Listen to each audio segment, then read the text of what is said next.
प्रत्याशियों को सिर्फ मुखिया या वार्ड सदस्यों तक सीमित नहीं रहना होगा, बल्कि उन्हें गांव-गांव जाकर पंच सरपंचों को भी साधना होगा, अपने पक्ष में करना होगा। इस निर्णय से ग्राम कचहरी के प्रतिनिधियों का मनोबल बढ़ेगा और स्थानीय शासन में उनकी भागीदारी अधिक बढ़ेगी। तो ये बहुत बड़ा फैसला है और मुझे लगता है कि एमएलसी के चुनाव की तस्वीर ये फैसला बदल देगा और रिजल्ट पर भी बड़ा असर डालेगा। पनोरमा ग्रुप, जो सोचता है वो करता है। आपके अपने सपनों का आशियाना।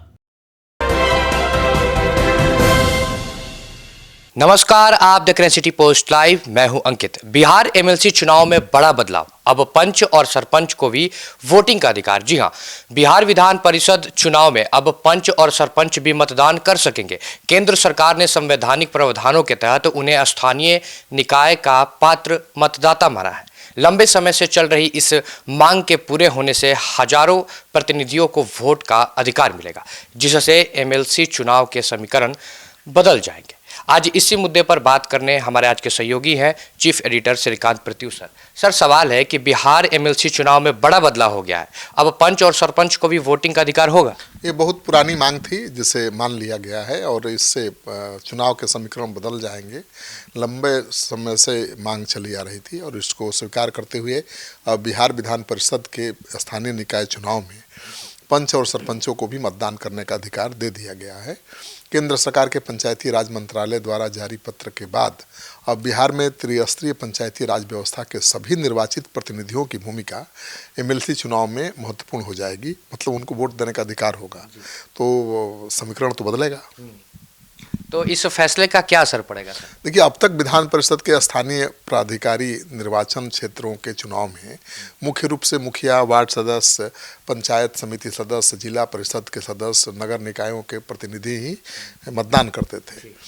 ग्राम कचहरी के प्रतिनिधि यानी पंच और सरपंच इस लोकतांत्रिक प्रक्रिया से बिल्कुल बाहर थे और बिहार के सरपंच और पंच संघ द्वारा वर्षों से ये मांग की जा रही थी कि उन्हें भी अन्य पंचायत प्रतिनिधियों की तरह वोट डालने का अधिकार मिलना चाहिए और सरकार ने उसको मान लिया है, तो ये अधिकार उनको मिल गया है।